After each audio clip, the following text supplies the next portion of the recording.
Gigil. Gigil ka na, ateng. Lenlen Sonyo Cruz ko, no?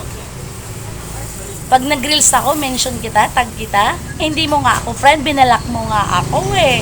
Dahil nung time na may, kasiyahan tayo, naitag pa nga kita, binura mo, di ba? Eh kasi, meron ka-close na parehas mo ewan. O, ito ngayon, malaman mo kung bakit sinabi kong unyango ka, Lenlen Sonyo Cruz.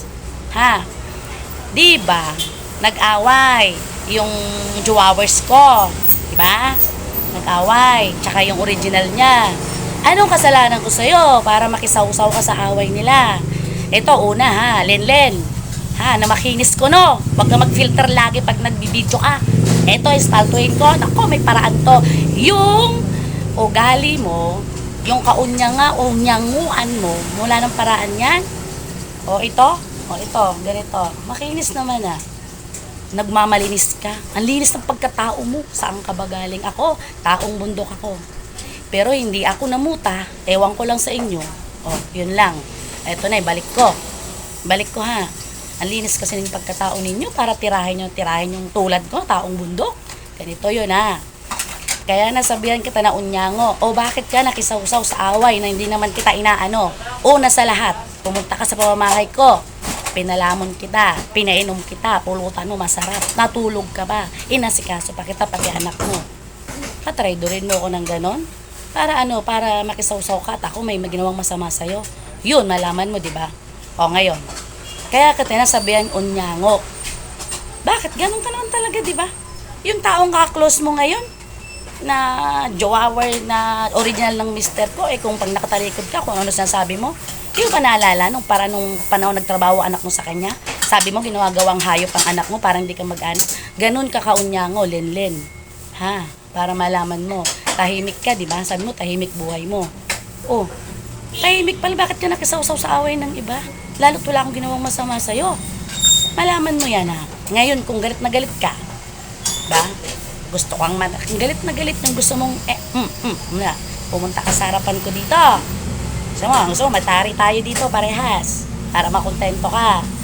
Ganun lang naman ang buhay. Ako kasi, kahit wala akong kaibigan, hindi ako plastic na tao. Hindi ako nagpapaganda sa harap ng tao ng ugali. Ako ugali ko to. O, yun lang. Para malaman, tag kita. Ayan na. Request granted. Ha? Kalpa ka mo. Masyado kayong Ako, nung panahon, payak-iyak. Hindi na. Ginawa ako ng paligid ko ng bato. Nung dibdib ko bato na. Huwag ka magmalinis. Masyado kang malinis. Kinis lang ba ipapatuloy mo sa akin? Kinis lang? Kinis ng balag? Kung di mo nakinis, kung ispalto, may paraan. Yung kinis ng ugali, makinis ka ba? Huwag kang mag-filter nang malaman nila. Huwag kang ganyan. Masyado kang ang tao pag walang ginawang masama sa inyo.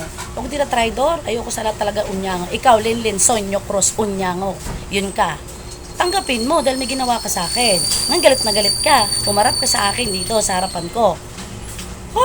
Makita ko na lang mga kaldero, mga paninda ko. Isipin ko kayo, hindi ako maliligalig sa mga ugali nyo. Matagal na akong natuto. Magnegosyo na lang ako hanggat kaya ng katawan ko. Thank you, Lord. Hindi ako tulad sa inyo asa sa bulsa ng iba. I-focus mo kayo sarili mo sa paghanap buhay. Na hindi ka post ng post kung ano-ano. At least ako sinabi ko harap-harapan sa anak mo pa. Kung anong kinagalit ko sa ginawa mo sa akin, dalawa akong ginawa masama sa'yo. Yun. Masyado kayong, pabida. Ay, yung ka-close mo. Dapat, malaman din niya na, pakaunyango mong tao. Bakit mo nasabi na yung anak mo ginawang hayop doon sa poder niya, nagtrabaho doon?